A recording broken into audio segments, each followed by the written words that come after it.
First off, I want to say hello to everyone and welcome to the session today. Thank you for attending. I would like to make sure you're muted, please. We have a little background noise there. Everyone just quickly check and make sure you're muted so I can get started here. Thank you.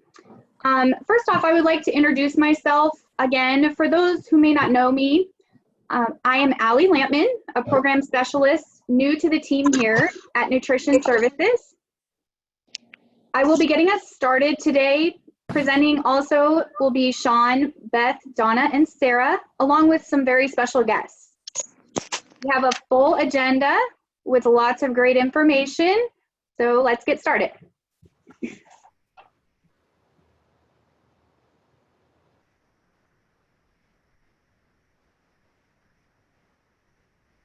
First, we have those housekeeping items we'd like to review. Type your email in the chat box to receive a training certificate by email, please. Use the chat box to ask any questions, and when doing so, can you please make sure that you're putting a question mark at the end of your question? Turn your video camera on if available. Mute your microphone during the presentation. Ideas generated from today's discussion will be posted on the Nutrition Services website later this week. Our agenda for today, we want to welcome and thank our guests. Up first, we have Chad Moore with USDA Foods. We also have a panel of experts from various distributors and vendors.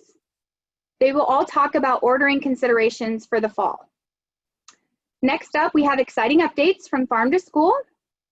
We will share information you need to know, administrative reminders, back to school food service considerations, and time for Q&A. I'll pass things off to Sean. Thank you, Allie. Hey, this is Chad Moore with USDA Foods. And I just wanted to thank everyone for participating last January and February in our USDA pre-order survey. That served as the basis of everything that we ordered for school year 21. So throughout the summer, we've been getting trucks into US Foods in Grand Island, and yesterday, actually this morning, we sent your finalized accepted August allocations to US Foods, so you'll be able to schedule deliveries with them here shortly. Earlier this summer, I did an anticipated demand survey to kind of gauge, how things have changed over the summer, and it was really kind of surprising to me. I thought everybody was going to say we're going to use less donated foods, but actually there are more people saying they're going to rely more on USDA foods. So from an inventory standpoint, that kind of puts me at ease. I was a little worried that we're going to have more foods coming in than what's going to be going out, but it looks like, according to the results of the survey anyway, that everybody's still going to be utilizing USDA foods as much as possible. One caveat though, that since the survey was completed the pre-order survey was completed last January or February, the pricing of these foods has gone up, and some of them have gone up dramatically, like some ground beef products, beef crumbles, beef patties. Some of those things have almost doubled in price. So that's kind of forcing the state to look at our total orders with USDA, and we're going to have to make some cuts. So there's probably about 10 products that we're going to have to cancel at least part of the year, if not most of the year on. But I'll round up a list of those and send them out in an email. And we really won't be feeling that until October and later. So you will have some time to source from different vendors for these products that are going to be shorted. One other thing I noticed that on the NOI side, one vendor particularly stood out because they stepped up to the plate and were able to fill a lot of orders for fruit cups. If you're familiar with National Food Group, but those folks stepped up and ended up, we're going to have to divert some canned fruit that was normally going to go into the state warehouse in number 10 cans is actually going to go to National Foods, so that we still have a fairly decent supply for them to turn those into the shelf-stable fruit cups that everyone's been using. So that, in a nutshell, is about all I have to say about our our current inventory situation and the orders and things that are being affected. Thank you, Chad, for that great update. Let's check the chat box and see if we have any questions from our participants for you. I'm not seeing anything right now, but you talked about ground beef. Would that be one of the 10 products that will be canceled, or? Yes, there's a truck that was going to be coming in September that we had to cancel. So October and later deliveries will be affected by that. Okay, October and later deliveries of the ground beef. Can you give us any idea what the other 9 products are? Yeah, I can run through them here if you want to get ready to take notes or write them down. But diced chicken is one, ground beef, shredded mozzarella, refried beans, applesauce, apple slices, beef crumbles, spaghetti sauce, and turkey ham. So I know that some of those things are not my first choice for canceling, but we were really kind of limited on what we could cancel based on the timing of the USDA's procurement cycle. So, going into midsummer, most of everything for school year 21 was already purchased. So there were very few things left that had not been contracted for. So of the things that were still not purchased, these are what we came up with that we were able to reduce so that we were still within the state's budget with the USDA. Great, thank you for sharing that list. That certainly will give everyone kind of a heads up of what they need to look for from other vendors. Any questions for Chad? I'm not seeing anything in the chat box right now. You can unmute your mic also if you'd like and just ask your question.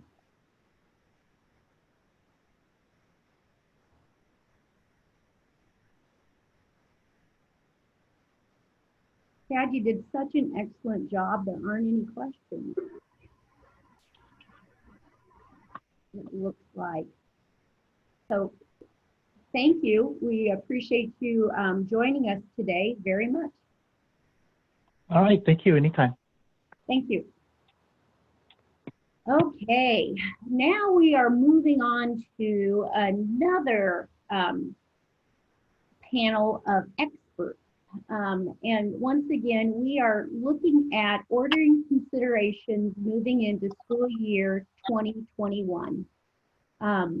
Our first panelist is Deb Danner.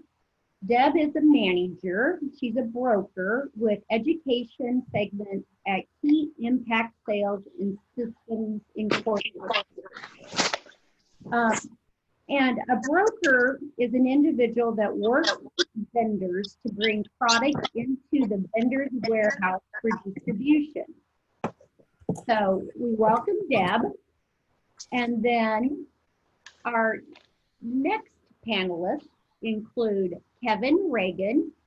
Kevin is the Vice President of Procurement for Reinhardt Food Service in Omaha, Nebraska. So welcome, Kevin. Thank you for joining us. We have Steve Munch. He is a school specialist for Cashwa Distributing. Cashway. And we have Randy Wallace and Eric Sweeney. Randy is the customer segment manager, and Eric is the bid account manager for US Foods, and they represent vendors. And a vendor, of course, as you all know, is who you purchase your goods, your food, your disposables from. And so we welcome these panelists. And the first question we want to ask is, do you expect any changes with ordering? I'll let Allie advance the slide. Do you expect any changes with ordering and delivery of food, disposables, and other items in school year 2021? And Deb, since you're first up on my bulleted list, I'm going to let you talk first. Okay. I do see that there's going to be a lot of shortages probably. I've had manufacturers that have already sent information that I've passed on to the distributors. One of them is Schwan's. Another one is Reese. And basically what they're doing is they're looking at the highest demand products and concentrating on those and individually wrapped products. So we've sent out information regarding the items that could be shorted and gave them alternate items to think about using instead. I do see a lot of shortages coming. Are there any in particular items you see shortages for that you want to share with us? That, well, I mean, Schwann's had a big long list of items, so. Okay, so it's It could be shorted extensive. there's quite a few items on Schwann's. And then Reese just had a couple of items that could be shorted. Okay.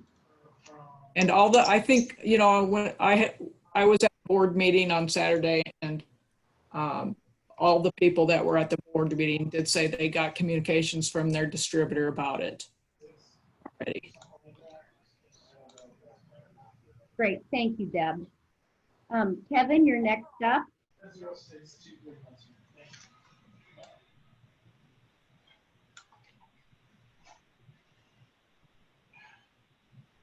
Kevin, have you joined us? Well, we're going to move on to Steve.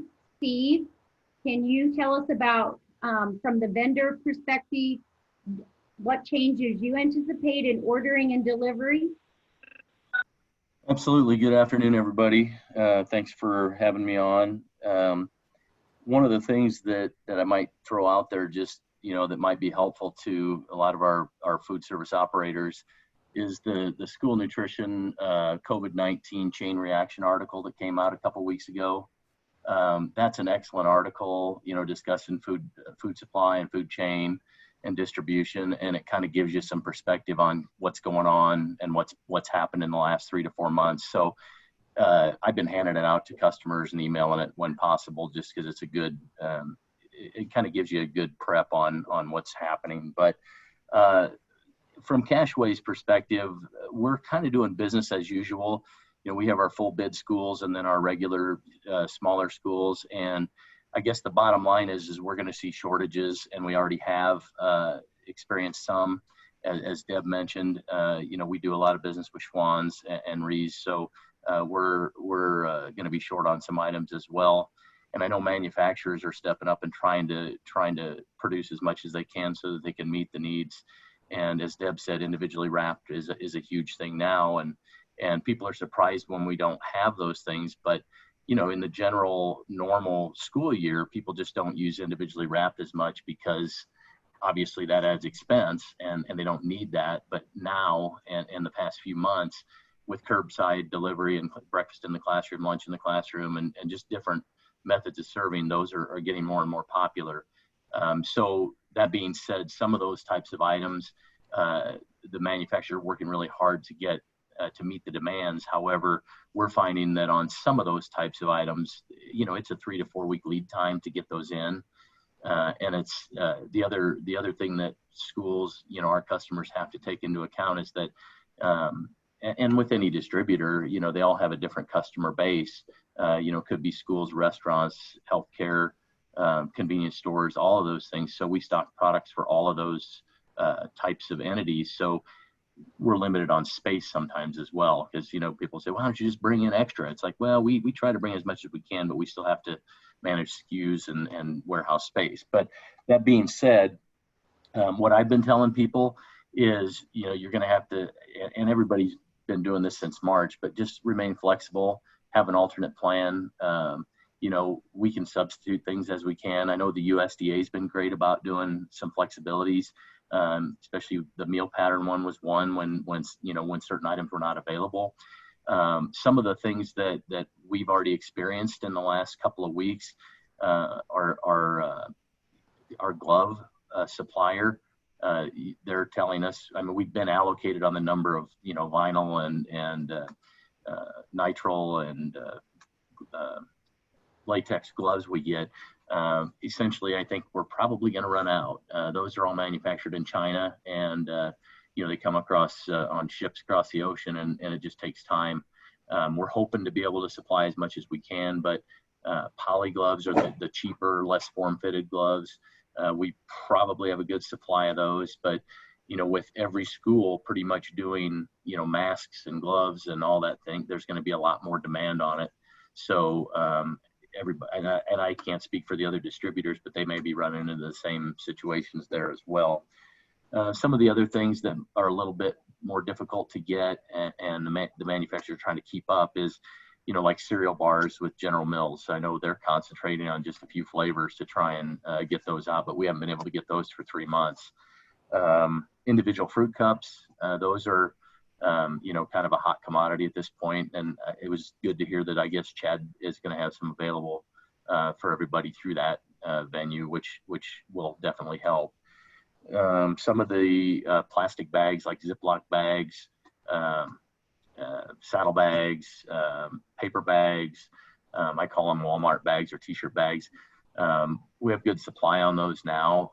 But again, if things change and there's just, if a lot of schools go back to curbside or grab and go, that's going to put more demand on those things as well. And there could be some shortages on those.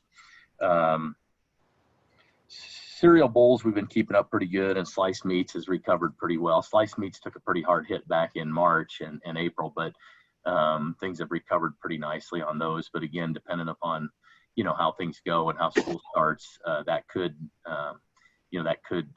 factor in.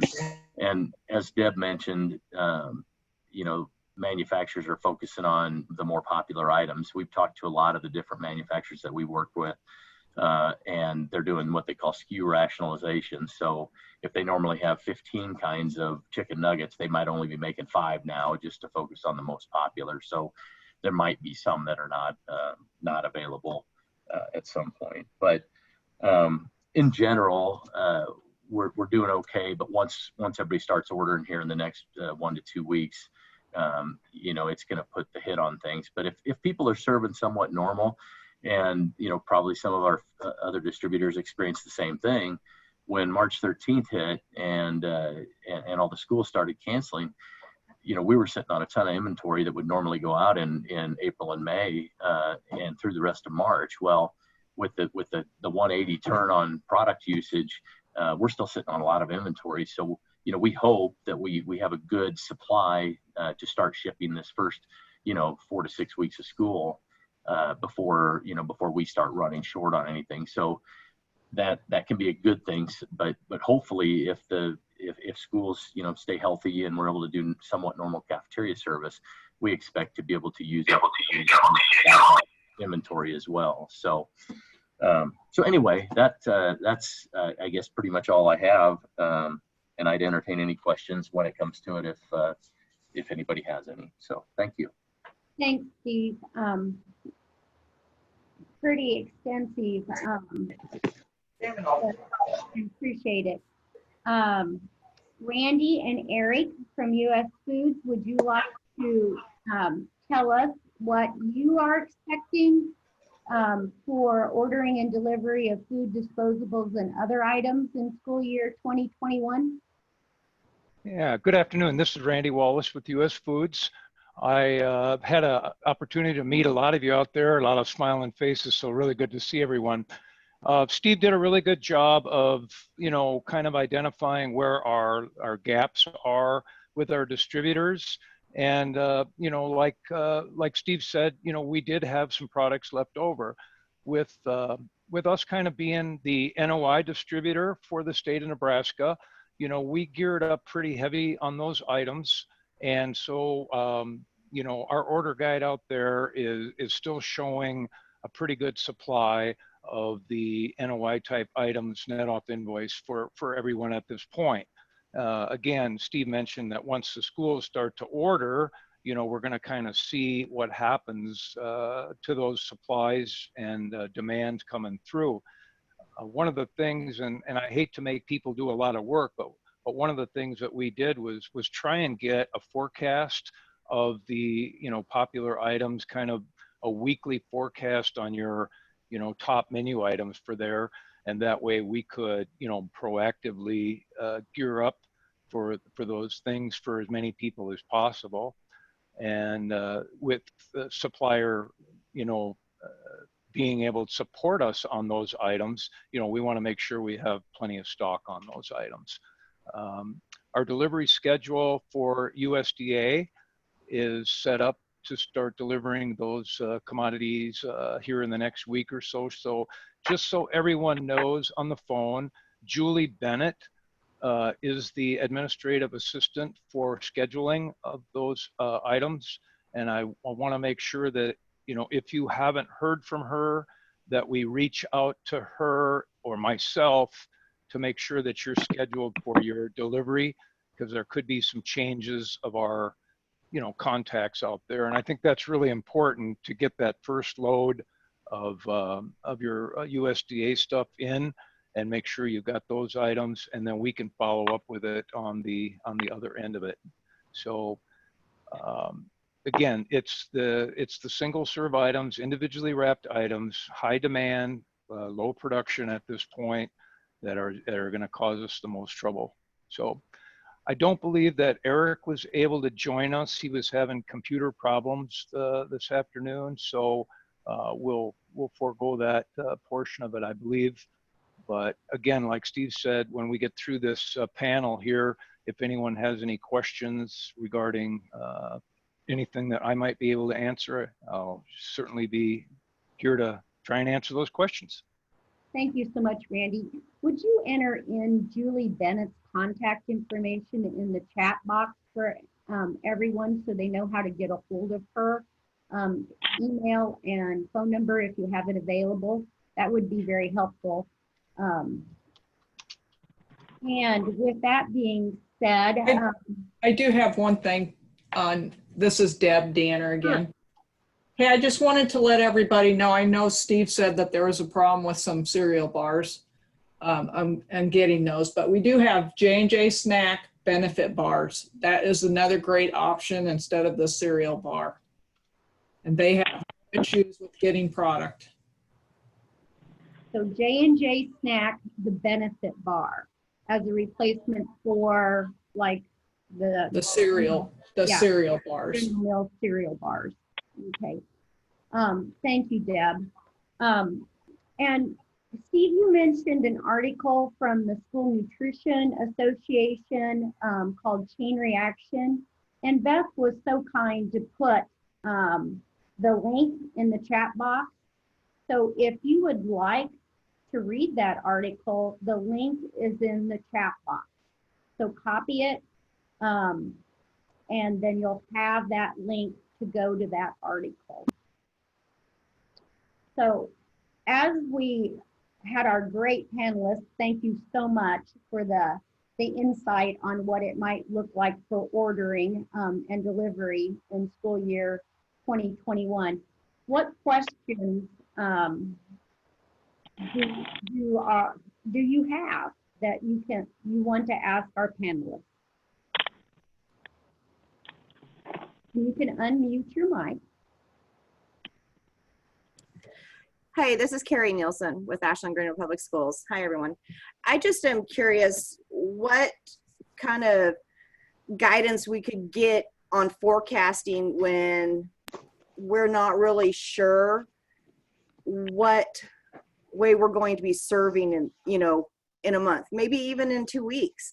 And I totally understand the forecasting, I really do. But what would be some suggestions from the distributors or vendors, I'm sorry, vendors and brokers to help us to be able to accomplish that for you guys?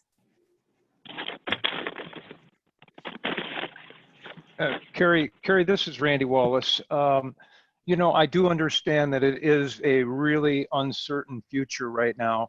I do know that a lot of schools are kind of planning that for the first couple of weeks, that maybe they plan on doing like a cold lunch sandwich, maybe a juice cup and fruit box.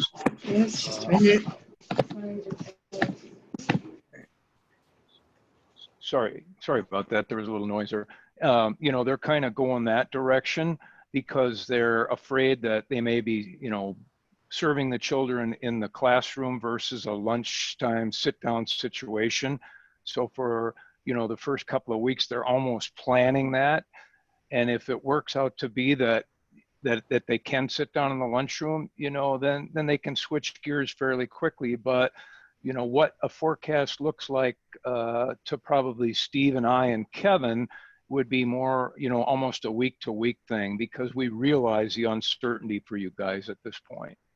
Does that answer your question, Carrie? That is helpful. Thank you very much, Randy. Okay.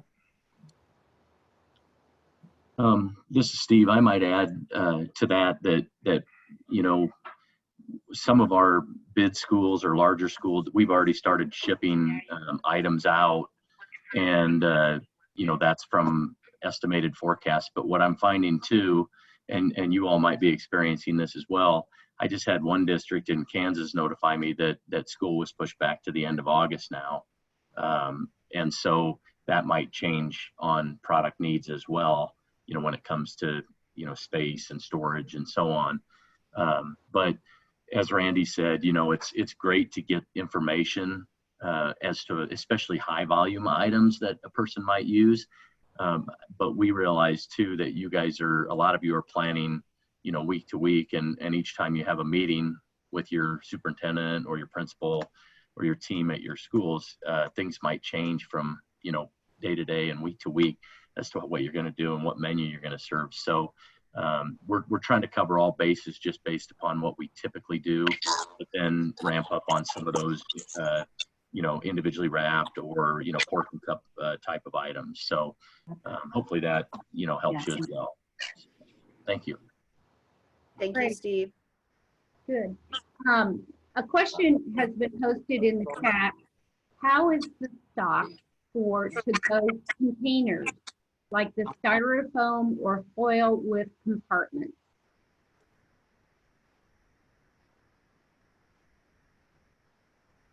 Steve, do you want to take that question for a Cashwa perspective? Yeah, in fact, I was going to try and look it up while we were talking, but we've actually recovered fairly decent on the foam clamshells, you know, the 9-inch, like 3-compartment ones. So a lot of folks were using those. We do have a pretty good supply of the, if you want to call them the foil compartment ones with the little like cardboard lid that you pinch onto it. We're doing pretty good on those. You know, it was tough back in like late March, but we recovered pretty nicely on those. I think our manufacturers have done a pretty good job. So we're sitting pretty good. I know that a lot of our school customers, as well as, you know, some of our restaurant customers have, I don't know if I want to say stockpiled, but have tried to create a little bit of a supply in their storeroom, just in the event that they need to switch back to grab and go or curbside, so that they have some things to get started. Because as Randy mentioned, you know, maybe the first 2 weeks might be, you know, cold sandwiches or you know, a cold lunch versus doing something like that. So we're hoping that we have enough containers to get going, to get everybody going. And I know we've been encouraging people to, you know, put a few cases back in their storeroom just to have enough on hand to get started should things turn on a dime again and you have to switch the way you're serving. So Great.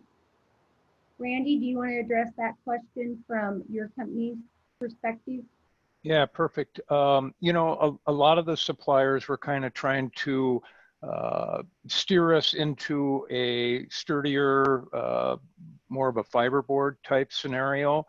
And the cost is pretty hefty when you get into that kind of stuff. So we took as many avenues as we could to gear up on foam and clamshells and 3, 2, 1 compartment type disposable containers for that side. So I think US Foods is doing fairly well as well.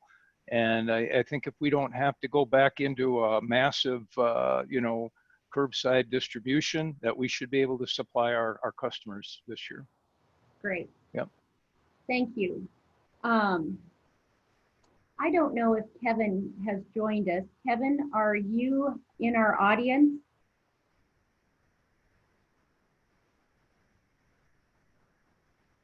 Well, I don't think Kevin has joined us. So the next question probably pertains to Kevin more so. Can you ask about fresh fruits and vegetables, and will there be a good supply? And maybe I am not correct in that that's a Kevin question, because I think Steve and Randy can answer that one just as well. Steve, I'll let you go first. Okay. So far, so good, is the initial answer. I mean, typically in a given year, you know, the typical standard, you know, apples, oranges, that type of thing are pretty well available. All of our lettuces, carrots, things like that are pretty generally good supply. Some of your more specialty, you know, fruits and vegetables could be an issue, but I think that most of the harvesting is in good condition. We usually get a produce update every week, which I'm sure Randy does as well. And, you know, supply has been pretty good on things, and price has been pretty good as well. I know that, you know, a lot of people really like the little individually bagged baby carrots and things to use as well. So, you know, there might be increased pressure on that. And so there could be a little supply issue on that. I don't foresee it, but depends on, you know, how heavy we get hit with those. But, you know, a lot of places are bagging their carrots themselves in little snack bags or saddle bags, that type of thing. But generally speaking, we're doing pretty good on the produce realm. So. Great, thank you. Randy? Yeah, US Foods is doing well on produce as a general rule. A lot of it depends on, you know, the harvest out there on some of the things, but we have the fortunate opportunity to work with our sister down in Kansas City, which is a large US food supplier with a big demand. So we're able to cross-dock a lot of fresh fruit directly from them, and even kind of minimize the transportation time frame to get us even fresher produce than if we were supplied from a individual trucking firm. So it's been working out really good. Produce looks great. We have a specialist that is doing nothing but produce for Omaha, Grand Island, and the Kansas location. That's his only job, and we speak to him every week, and his forecast looks really good. So I think we're heading in the right direction there for sure. Super, thank you. Now the next question, I don't know is redundant or has been already, you know, addressed. What about 3-compartment plastic trays? Is 3 going to be short on them? And I'm not familiar with maybe what the 3-compartment plastic tray is.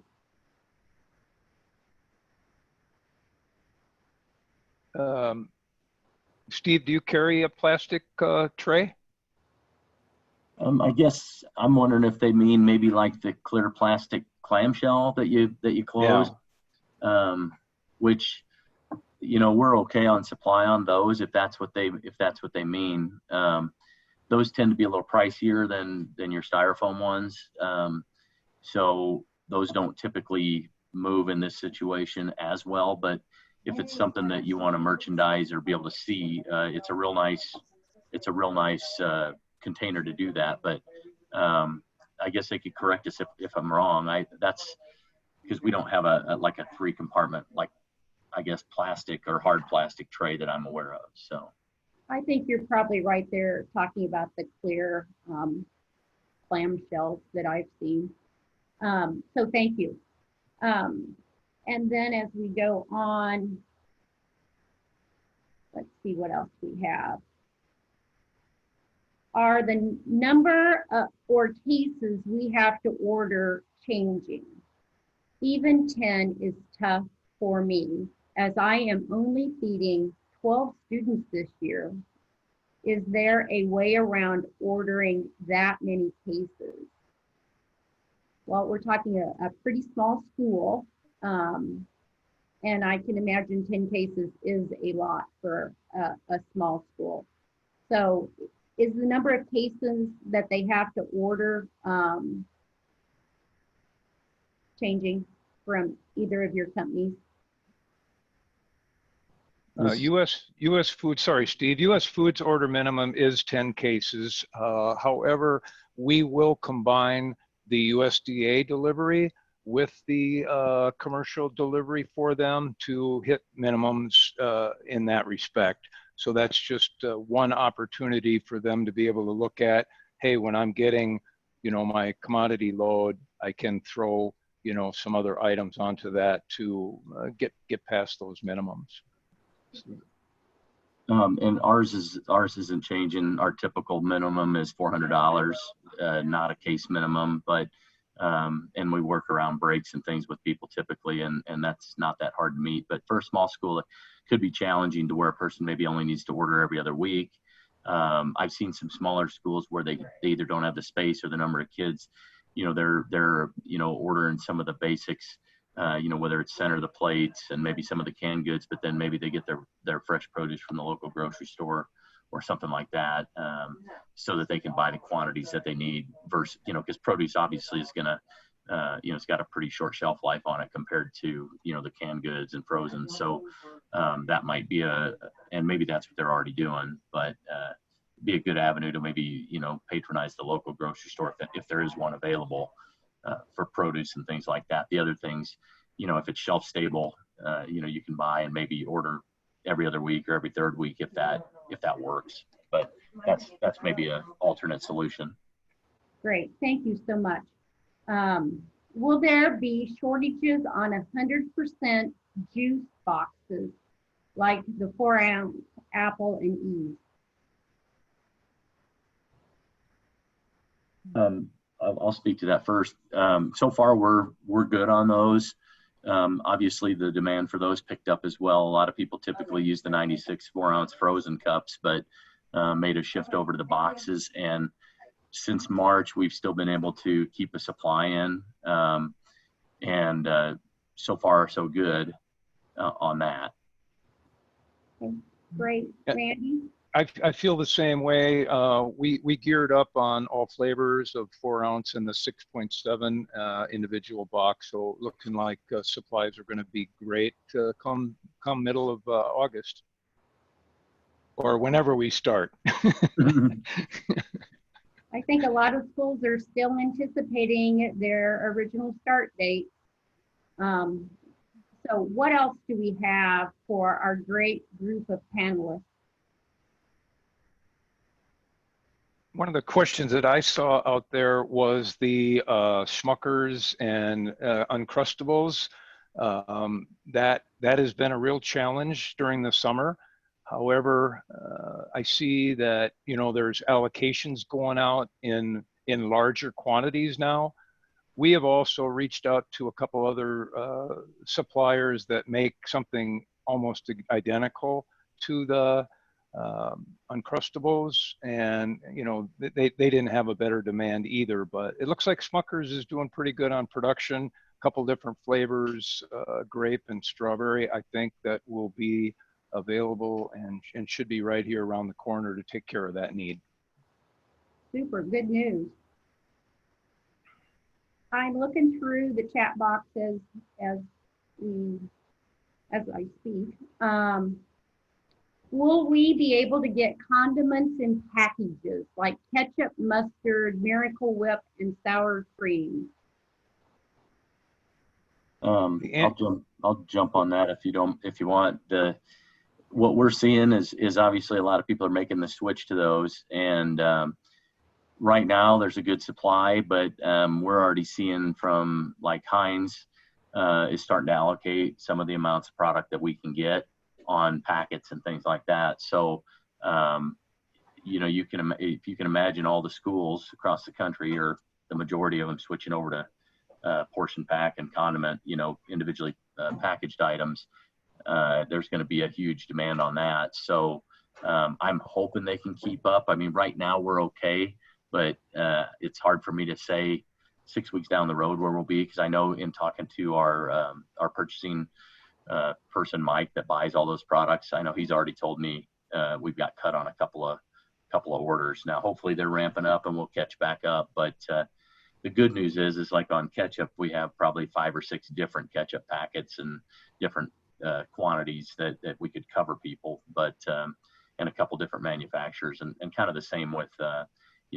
mayos and salad dressings and mustards and things like that. But again, the demand's going to be huge on that, more so than it ever has been. So here's what I'm contemplating. I'm contemplating starting a business that would put a spork, a napkin, salt, pepper, mustard, mayo, ketchup, the whole 9 yards, in one nice little cellular wrap package. So if I can do that, I'll be a millionaire. But like Steve said, it was tough at first because there was so much grab and go. Then a lot of schools shut down and gave the suppliers a chance to ramp back up. And between, the Heinz of the world and the Red Golds of the world, there is so many different opportunities there that I think we're going to be able to take care of it one way or another on almost all those items for the start of the school year and beyond. Randy, I need to talk with you about the contents of your package, because we are talking school meals, and so we would not probably want that salt packet and a couple of other items in there, but doggone it, there goes my riches. Can I have the spork, the whipped cream? but it's not a bad idea. We just need to talk a little bit more, and I want a big cut in the company. Okay. Okay. Will your companies be shipping substitute products if you run out of an item for our orders? The answer to that from US Foods, if the school is authorizing to have a substitute, you can count on the fact that we will find the closest substitute we can. Also on our website, if an item is going to be out, our e-commerce website suggests a substitute for a school, and they actually could go in and pick, something that they feel is very comfortable or comparable to what they were ordering. But if there's no choice and they just go past the exception and they're authorizing us to find them a sub, we will definitely do that. Great, thank you. Steve? And I'll answer that as well. Most of our school customers are set up to not accept substitutions. That's a choice that they make. But if you have a sales rep that calls on you, you can obviously work with them to find you a substitution, or we can set a person up for automatic substitutions where, we will, like Randy said, where we'll, sub the closest type product. We found in the past that people don't like that because they have a specific thing they like. So most people choose to either find their own substitution or work with their sales rep. So there's options available in that respect. So great, thank you. Now, this question is about sporks, since I think Randy mentioned sporks. And the question is, are sporks that heavy duty that they will be able to be used on meats and salads? And a sport is a combination of a spoon and a fork. And the ones I've seen aren't necessarily heavy duty, but I assume that they probably make more heavy duty ones. But I think in the school lunch arena, it would be the typical like plastic combination, correct? Yeah. Okay. The only one that we carry is a medium weight. and folks in the industry are familiar with the mediums and the heavyweights. And quite frankly, I have a personal, I hate sporks. They're the worst thing in the world if you ever try to eat with them. So, but they're inexpensive and kids seem to manage with them. But I'm not even sure if there's a heavy one available, but we have no demand for it, so we don't carry it. We just have the medium. And then they come in a cutlery kit or in a sport kit that are medium as well. So they're not super, super heavy duty. I wouldn't think, it'd be challenging to cut a breaded beef steak with it. So. Thank you, Steve. So it's a medium weight. Good to know. Do any of the vendors carry individual salad dressing in packets? Yes. Ventura carries it, Miracle Whip carries them. It would be very much like you would see in an independent restaurant or fast food restaurant with mail carryout. I think Steve might be able to answer that. Is there a little bit of additional cost on that, Steve? Because I'm not familiar with that, but. Typically, yeah. If you anything that's usually in a portion pack, if you cost it out, there's typically an increased cost, but then also too, you don't have labor involved in any portioning out yourself. But there's also Heinz has some available, Marzetti. There's several different brands, but typically they're going to run a little more expensive. There are some lower end or smaller packs, but again, there's in the school market in normal times, there's not a big demand for those because you're either getting maybe commodity or NOI dressings or you're putting pumps on them. And obviously it's less expensive to use bulk. So, we typically don't have a huge supply of those, but we have a fair amount, and that's probably, Randy could speak to his, but probably similar. It's just they're not as big of a demand in normal times. So I assume you still have supplies of portion cups where they could actually portion out salad dressing in portion cups, correct? Or are supplies low on portion cups? So far, so good from our end. We've been okay on those. Yeah, no issues with the small portion cups. Great. This question came in. We are having a hard time finding plastic utensils pre-wrapped without salt. Ideas that don't require a lot of additional labor. Do you carry a wrapped package of silverware with napkin that doesn't have a salt packet? This is Steve with Cashway. We actually carry one that has a napkin, a medium weight fork, medium weight spoon, and a milk straw. And we sell that to a couple different schools at this point. I have a feeling that there's going to be a huge increased demand on that. We asked our supplier last week, in fact, if they had a decent supply in their warehouse, and the answer was yes at that time. But obviously, when schools switch to that, it's gonna put a lot more pressure on that. But we do have one available that's out there without the salt and pepper, and I think we have a spork napkin kit that does not have salt and pepper in it as well. I'd have to double check that, but there's things out there that are available. But trying to get new products in right now, if you don't already have them, might be a tough go. Sure. Yeah. Randy, I assume your company also has the same items. Yeah, we do. And I can, while I'm answering that question, is there a little bag to put together for a fork, spoon, and napkin? I'm not aware of anything like that. It's just an empty bag that you could stuff that stuff in, other than like a Ziploc bag or I don't know. I wrote that down because I think that's an interesting idea. And so I'll look at that. But we do have individual without the salt and just the napkin and the straw and a spoon and a knife, or spoon and a fork. I'm sorry. The state is asking that we don't do much with knives at this point. So. Probably a good Yeah. idea. Yeah. To address the bag, you know, a lot of the schools are familiar with what they call the saddle bags, and you put them on a little like dispenser rack, you know, when you're stuffing sandwiches. You could use those. That'd be a pretty inexpensive alternative, because then you could put your, you know, spoon, napkin, whatever else you want to put in there, if you want to put a fork in, and then just fold that over and stick it in. I'm sure they make sleeves for those, because I've seen them in restaurants before. But I would think the time to stick them in those sleeves would be prohibitive. A saddlebag might be an easy solution if you're looking to prepackage your own, especially if you have it over those racks that they have for those. Anyway, that's just a thought. Yeah, that's a good thought. Then the question has come in, are there paper silverware bags?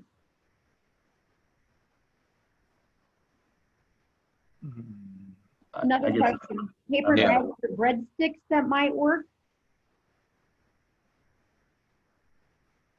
Yeah, I don't know. I'm so heavily involved in the school and state business that I don't know the independent restaurant side very well. But there again, I took a note of that, and I'll see if I can follow up with that. Is that Kathy that asked that question? Kathy suggested maybe the breadstick bag. Yeah. Sure. Okay. So, We'll try and get a follow up to that one, because it sounds like it's some interest across the board there. So Steve, do you have yeah, any? I don't know of one. I mean, I just made a note as well, just to see what's available. So. Do you have snack size Ziploc half size? Oh, the snack size Ziploc bags. They're the smaller version of the sandwich bags. Do you carry those in stock, either company or both companies?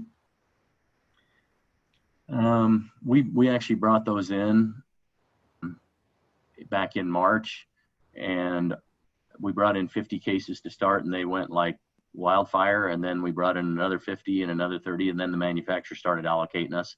And so I believe we're out of them right now, because they go out about as fast as we can get them. So at least our supplier on those, I'm not sure, Randy, who you guys use, but we're having a tough time getting those. But they are handy, and we do have them if we can get them. So. same situation, Steve, brought him in, out the door, brought him in, out the door. So, but everybody obviously wants to ramp up on those type of things. So orders are in, and hopefully we'll get what we need. So in closing, Deb, Steve, Randy, do you have anything to tell our audience, you know, any additional information?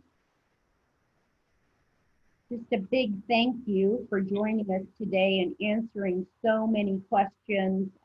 Great information. I'm sure everyone has appreciated your time and expertise. So thank you very much. Yeah, Randy here. I want to thank everybody. Look forward to, you know, this year. I know we'll have some challenges, but you know, we're here to try and work through those things and make it as successful start and balance a year as we possibly can. Yep, and I echo the same thing Randy just said. Thanks guys. Just flexibility is going to be kind of a key, and which you all know that. So. Yeah. Okay, we're going to move on. And we are going to talk about information you need to know. Our next Serving Up Great School Meals will be August 5th. And please note that is a Wednesday at 2 p.m. And once again, our topics will include planning for back to school. We're hoping for updates on USDA policy memos, and there will be time for questions. Want to remind everybody about the upcoming Introduction to HACCP training this Thursday, presented by Beth Hawes from our office. The time for that training will be from 1 to 2. And just a reminder, this is a basic introduction to hazardous analysis to, critical control point, HACCP. And that is USDA's requirements for food safety in schools and other facilities that participate in the school meals program. Beth wants to remind you to have your current HACCP plan available for the training. Next up for information you need to know is after the HACCP training, you can view another webinar from the Institute of Child Nutrition. It's their STAR webinar series, and this one happens to be on maintaining customer service while serving at a distance, which sounds like a great webinar. That is Thursday, July 30th from 2 to 3. And we've included the sign up. It's at the Institute for Child Nutrition website. And you do need to pre-register for that training.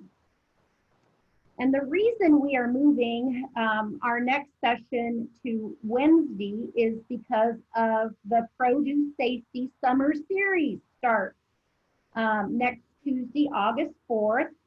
It's a 4-part webinar series. It's Tuesdays in August, and it's for school nutrition professionals, and it addresses the most popular topics presented at Produce Safety University. And it also requires a sign up by week for the series. And I've included the link, but you can go to the Institute of Child Nutrition and find the information. And when I was looking for the link, there are so many great resources about Produce University that if you have not checked those out, I highly encourage you to look at those resources. So the last thing I wanted to talk about is the School Nutrition Association, as Steve mentioned, the great article from the School Nutrition Association on the chain reaction that COVID has caused in the food chain. They also have a lot of resources on how to navigate COVID. And so I've included that link for you as well. So you might want to check that out as you plan for back to school.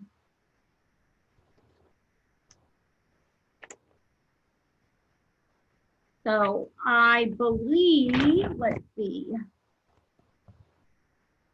we are moving on to administrative reminders.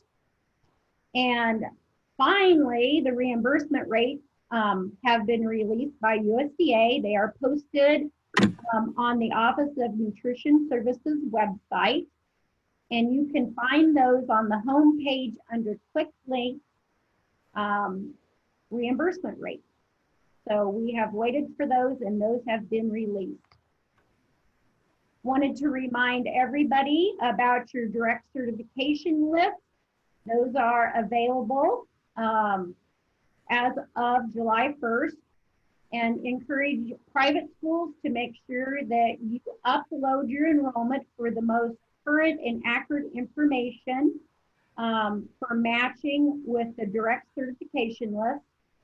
And as a reminder for public schools, Advisor opens August 1st, and enrollment information should be entered as soon as possible for the most up-to-date list. Complete the school meals application for school year 2021. The application packet is open. Please complete it. The deadline is August 15th. It can be completed now. And while you are in the school meals application in the CMP website, do enter in food safety inspections received in school year 1920. You're actually entering in information from last year. So it's a good time once you're in the CMP system just to update and complete the food safety inspections. And as always, please notify Nutrition Services if you have a new food service manager, claim contact, or authorized representative. When you complete the application, you will be marking under the contact information for those individuals if they are new. That's how we know they're new. But because of wanting to maybe be in contact with those individuals before the application is submitted, certainly notify our office. And we also have our training available for these folks at the Office of Nutrition Services website. And you can find that training listed under the school meals program and training. And if you click on that link, it will take you to our training resources. The school meals, it's school lunch online bookkeeper training. We're in the process of updating that as I speak. And then also school meals program 2020 annual training summer is where you'll find webinars on breakfast and lunch. So I am going to turn this over to Sarah Smith, who will be talking to us about Nebraska Thursdays in school year 2020-21. And Allie, if you'd continue to navigate the slides, that'd be great. Sarah, are you with us? Yes. I'm here. Thanks, Sean. Hi, everyone. It's good to be here. I just have a real quick update for you to make sure that we're all on the same page with the status of Nebraska Thursdays for this year. I know things look significantly different for you all right now, so I want you to know that this is a program that will pivot with your needs and work for you wherever you're at with your meal program.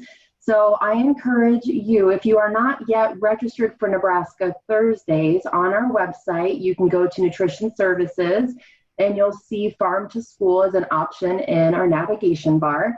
And from there, there's a link for Nebraska Thursdays. If you haven't registered yet, you will not have access to the portal. We do want you to have access to the portal. In that portal, we have some new promotional items that are available, like a series of posters that are beautiful. And, oh, sorry, I was reading the chat box. I thought you couldn't hear me. It looks like you can.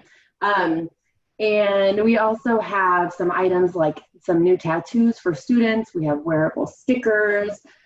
So I encourage you to hop in there and also take advantage of several new recipes that have been uploaded into that portal.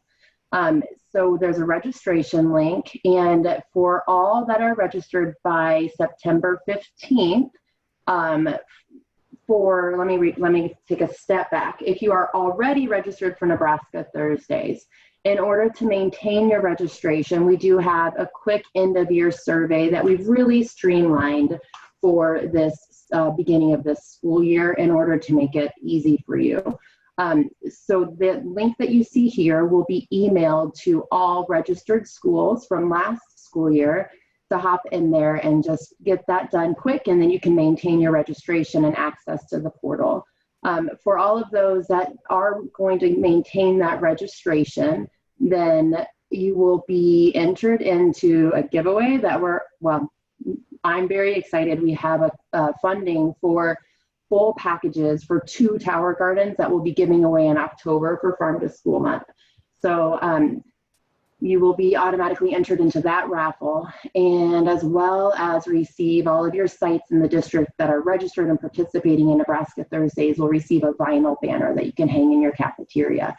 So there's a few new things coming up this year, and we're excited to support your efforts in Nebraska Thursdays, whether or not it's the same level of robust local food sourcing that you've been doing in the past. So yeah, if you have questions, I'll be available for that. And Allie, we just have one more slide to show a quick look at what you can see online. There we go.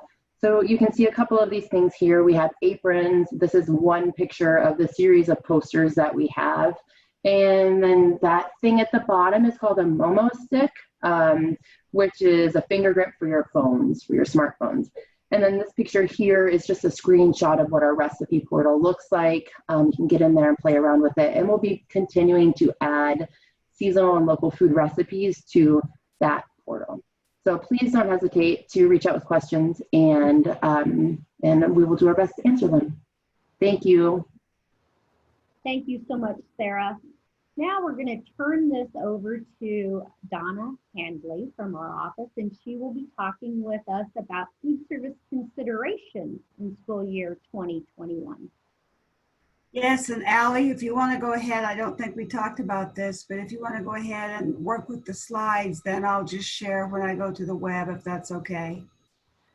Hi, everyone. It's good to see everyone here again. Another nice group, and we're happy that you took the time to join us.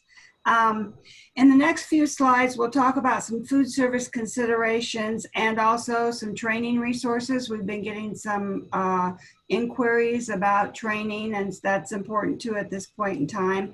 Some of these things will be repetitive for some of you because we have talked about them before, but if you're like me, no, you can't talk about things enough, so that it helps me to remember them. But I will try to make it fresh and exciting. So many of you provided meals this summer through the SFSP, the Summer Food Service Program. And a few schools are still continuing with this into the month of August. So we feel it's important to remind schools that even though the waiver associated with this program is good through August 31st, SFSP cannot be used to provide meals when school resumes in August. When school begins, meals will be planned, served, and claimed under the school meals program, claiming meals as free, reduced, or paid. And if you have any questions about this, please let us know. Next slide, please. Okay, so now a little bit about offer versus serve, because I honestly think this is a little bit confusing. So it bears, we need to talk about this again. We know that offer versus serve has always been optional for grades K through 8 and mandatory for grades mandatory for grades 9 through 12 for lunch only. There is a USDA waiver they put in place, and the name of it is Offer versus Serve for high school students, grades 9 through 12. And with this waiver, schools can elect to not require Offer versus Serve for this grade group of 9 through 12. This waiver is actually good for the entire school year 2021, and it does expire June 30th of 2021. However, if you utilize this waiver, bear in mind that all food components in the required portion sizes must be served. And for grades 9 through 12, this means serving them for lunch, 1 cup of fruit and 1 cup of vegetable, in addition to the full amounts of the other 3 components. So just, if you have any questions about this, don't hesitate to contact us, because you have to kind of wrap your head around offering all of the food in the required components and meeting the vegetable subgroups and so on. All right, so next slide, please. I feel just like some sort of a big game show host or something, I don't know. Okay, so this is back to school resources, and this is on the slide. We have listed what we're going to be looking at. I want to show you some resource documents on the Nutrition Services homepage. We're going to look at where the waivers are located, the waiver information, and where you can find information about the webinars, such as the one we are participating in today. And then also training resources, maybe a couple more training resources than we've showed you in the past, because again, we've been receiving questions about this. And if you basically can look over here in the chat box, Beth, I sent her a list of like 500 links. So she's going through the links and doing a great job of posting them as I talk about them. So Allie, I'm gonna ask that you quit sharing your screen so I can share mine. All right. So far, so good, guys. Remember last week? Yeah, I remember last week. Okay. let's see here. All right. So Nutrition Services homepage. See, I think I've got it, sort of. Nutrition Services homepage. And this is a page I'm sure you've been to often. It looks a little different now because of all the COVID-19 information that's on it. But if you look at this first link right here, that's where you'll find all of the waivers that are currently in place. And it's a document that pops up that explains a little bit about each waiver in a very easy to understand manner. And it also has a link that you can use to go to the actual waiver if you want a little bit more reading on this. Now, if we go down, we scroll down through this page, here is our Serving Up Great School Meals webinar series section, and it's getting bigger, of course, every week that we have a webinar. We post the webinars here. You'll be able to go back and view any of the webinars that have been previously shown, and also some discussions, some other resource documents, PowerPoint slides. There is a document called Considerations for Food Service. And also I want to draw your attention to last week's webinar, which was also a very good webinar with Mandy Carney and she's the head of health inspections here in the state.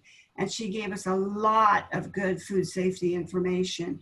And so from that, we developed a Q&A document, and right there it is. And you know, I highly suggest that even if you attended this webinar, to go back and look at this document because it has an awful lot of good information on it. Mandy answered some questions. We attempted to answer some questions. We gave some best practices. And so we're just trying to give you as much information as we can. But as you know, some of the questions that are asked, we really are not able to answer them. So, but we can kind of give you our thoughts on best practices and so on. Okay, so next up for training. This is the school lunch training page, and just a couple of things that I want to point out on this page. The school lunch online bookkeeper training is here. We know that there are new bookkeepers out there who may need some guidance, and this training is broken up into different segments, and that is a very helpful thing to look through if you're interested. And then we have School Meals Program 2020 Annual Training. And again, this is the training that is being recorded and uploaded to this website in place of us being able to come out to see you, and we miss you.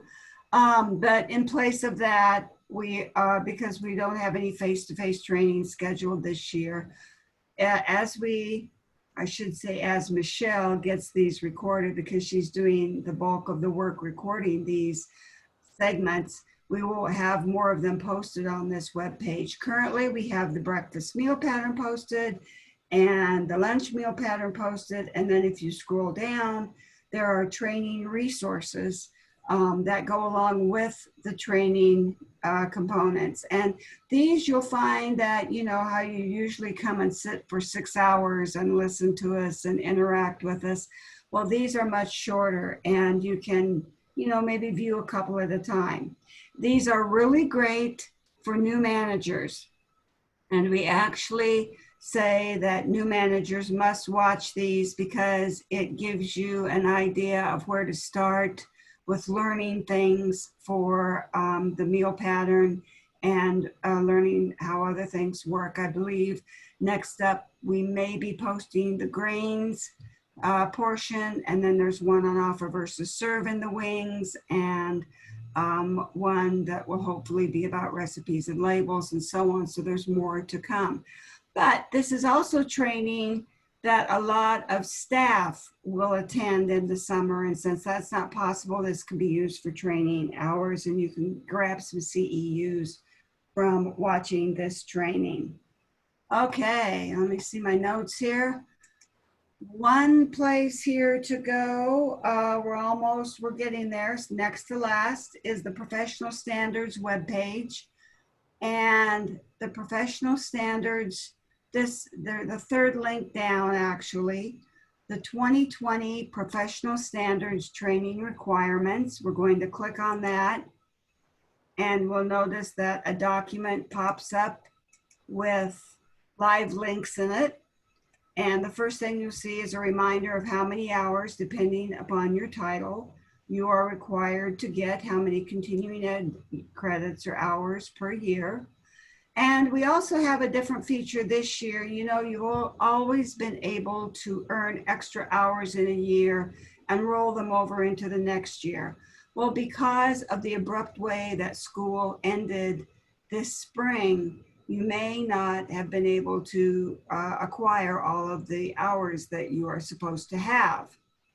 And also the fact that we didn't have the conference, you know, and other training was not available that is normally available. So this year you can earn extra credits or extra CEUs this year, and you can roll them over into the next year, or you can roll them backwards into last year to meet the requirements. Okay, so I just want to show you a couple more things on this page, but at the bottom of the first page, you'll notice that there are current training opportunities, and this is the most current training that we have, some of it related to the situation that we're in right now. They give you the link once again to meals, also the COVID summer resources, and then Launch Nebraska, which we'll be going to in just a minute. And there's one other thing I wanted to show you here at the bottom of the second page. Basically, we have been asked about maybe serving meals in the classroom. And how will we know if they are reimbursable meals? It could be that this year you will have to train other people who are not normally your POS individuals. They may need some training on being able to identify a reimbursable meal. And if you do, or if you just want a refresher for the people who usually do POS for you, this Make an Account from UMass Amherst is a really good site to go to. And I tell you what, it's like playing a game. It's very, very interactive. And I've been known to spend a few minutes playing on it a little bit, because there are sections on meal patterns, identifying a reimbursable meal, portion control, diet specs and special dietary needs, and so on. So that's also a very good site.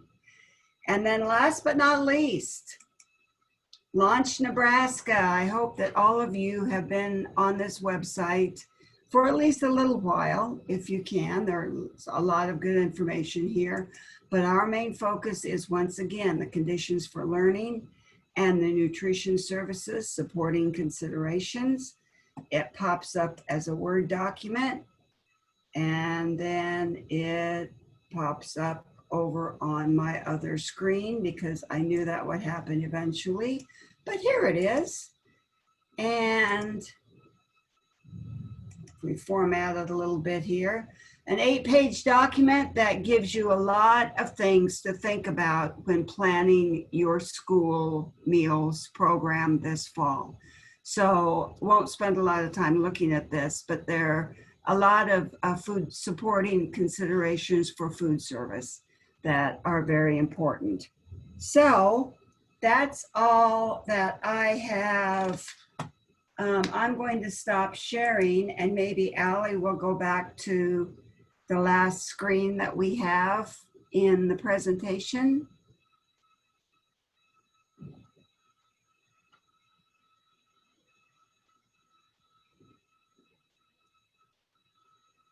All righty, so the time has come. We're again a little over our hour, but we feel it's really important to give you as much of this information as we can. And seriously, I know I'm a wordy talker, but I'm trying to go fast. So if this is a time for any other questions that you might have. Do you have questions about what we discussed today? If you do and you want to put them in the chat box, please include the question mark at the end of the question so it makes it easier to sort those out later. And yeah, it's really great to have all of you on the call, and thank you for attending. And as Beth says, if you did not enter your email address for your certificate, please do so at this time. So any questions, anybody?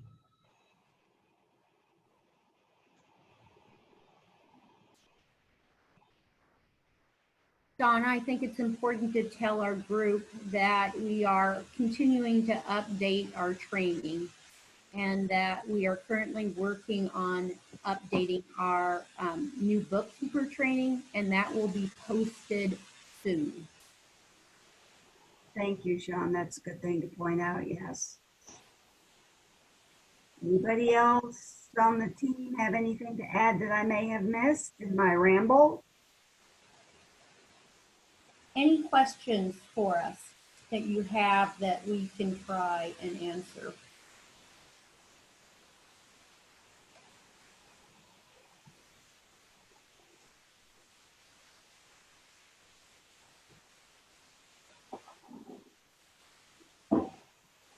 Oh, I saw one come through. Beth?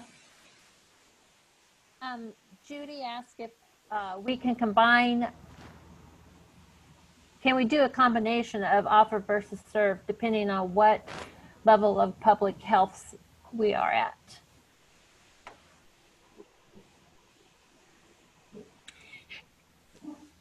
And a combination of offer versus serve. So perhaps maybe the question is, can we serve like for students that are eating in the classroom versus those maybe that are coming through the cafeteria where maybe we do offer versus serve?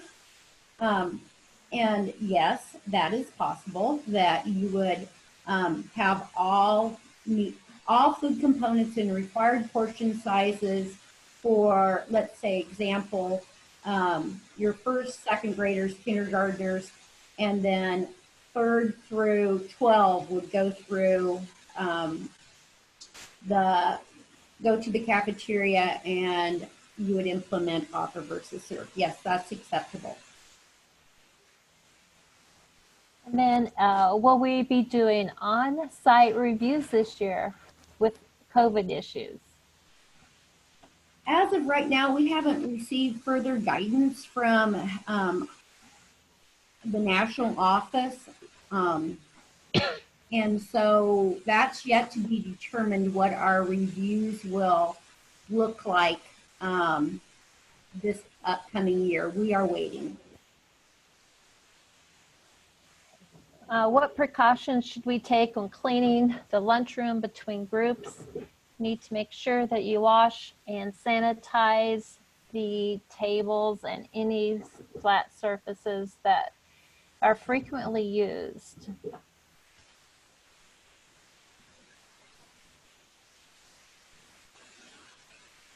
Beth, any other questions in the chat box? We got, yeah. Can we have students carry their trays to the classroom uncovered if everyone is wearing masks?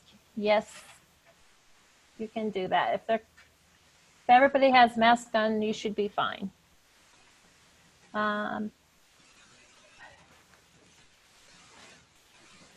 Donna, this is a question for you.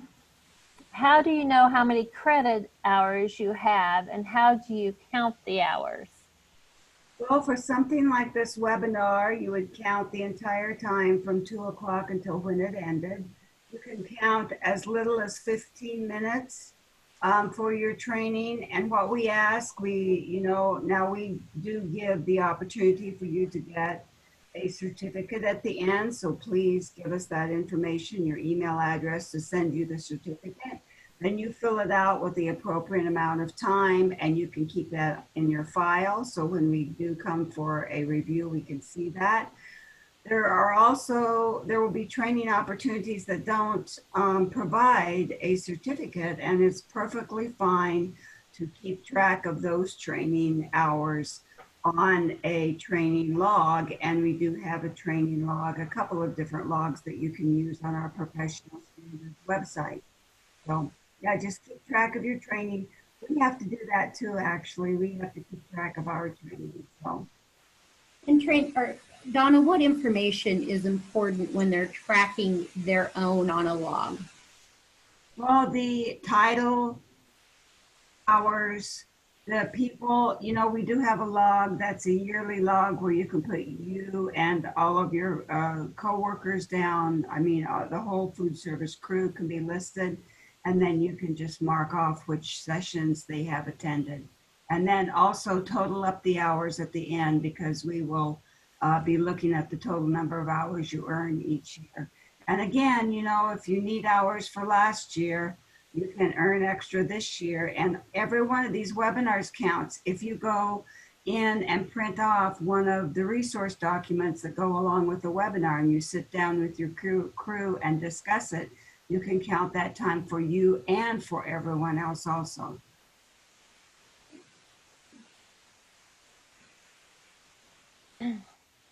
Okay, our next question is, what distance should we have between students at a table? The recommendation is 6 feet between them, just as your social distancing, but check with your local health department. You probably have a school plan that has been approved by the local health department that would tell you that also. So you could ask your superintendent also. The next question is, can we have students wash tables? And you need to train them how to wash and sanitize the table so that they are getting everything.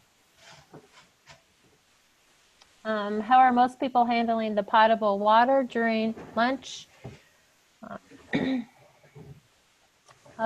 people are ordering in water bottles for the kids to fill up and bring in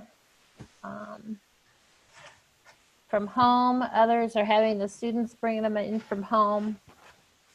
Hopefully you have a water fountain that has an eye and you can do it without touching.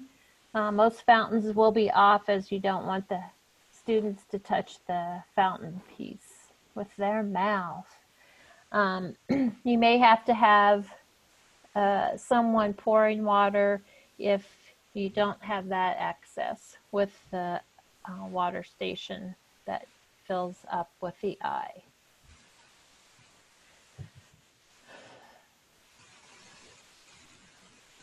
The next question, Donna, will there be certificates issued for each video watched in the Summer Meals 2020 annual training? No, I don't believe so. I think we talked about it, but I don't believe, I'm not sure about that one. We'll have to check on that because I'm not sure. Okay, and then this is another Donna question.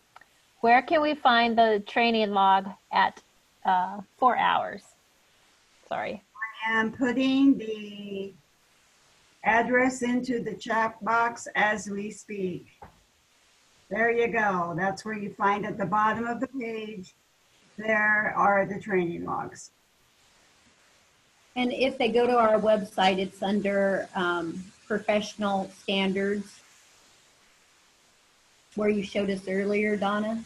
Yeah, I just sent that to Allie alone, so Allie has the information, but now everyone else should have it too. This is the page you go to, and at the bottom, yes, that's what we looked at earlier. Great, thank you. Okay, one more question. Any idea if we need to put extensions above our sneeze guard like seen in most stores? Linda, send me a picture so I know what you're talking about. If it's covered, if it's not, the food is not covered, you'll need to do it. But if you're doing it for your protection, that is a school decision.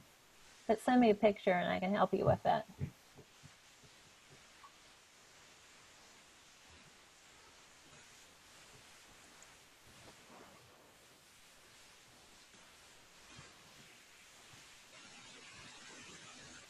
Okay, I don't see any other questions.